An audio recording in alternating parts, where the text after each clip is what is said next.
Today I'd like to talk about a question that I get all the time is, what exactly are the grid rules?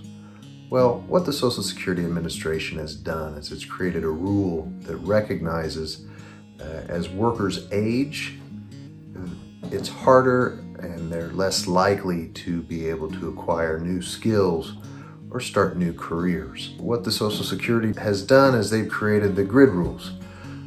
What has to happen in making a disability determination is the decision maker has to run every case that comes before him or her through a 5-step process. The first step in that process is to ask whether or not someone's working. If someone's working, they can't be disabled. If someone's working, it can't be found that they're unable to work. So if someone's not working, the next step is, do you have a severe impairment? As I've said before, you can't get disability for a hangnail, so your ailment has to be severe. Step 3 asks whether or not an individual's ailment meets a specific definition, it meets a listing. If it does, someone's automatically found to be disabled. Step 4 asks whether or not you can return to your past work. If the answer to that is no, then you move to Step 5. Step 5 says, are there any jobs out there that an individual could do? If a claimant is under the age of 50, and there are any jobs out there that they're capable of doing, then they're going to get an unfavorable decision. What the grid rules do is once an individual attains the age of 50, there between Step 4 and 5, there's a way that their case can be saved. So if you can't do what you were doing, you're unable to perform your prior work, and you're over the age of 50, if you're only capable of a sit-down job, you win because of the grid rules.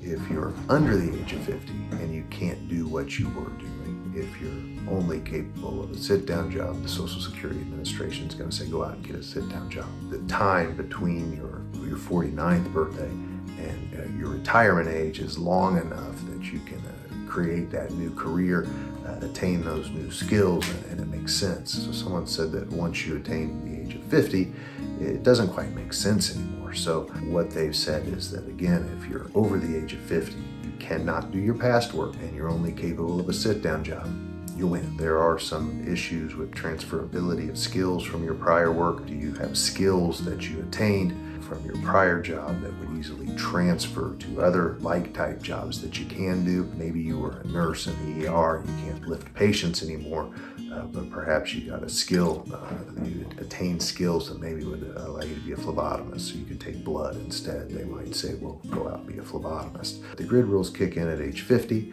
and the older you get as you progress through age categories, the easier it is to become disabled if you're found unable to do your past work. So if you're 55 or older, if you can't do your past work and you're only capable of a light job, that's a stand-up job where you don't lift more than 20 pounds, and you don't have transferable skills from your past work to work you can do, you win.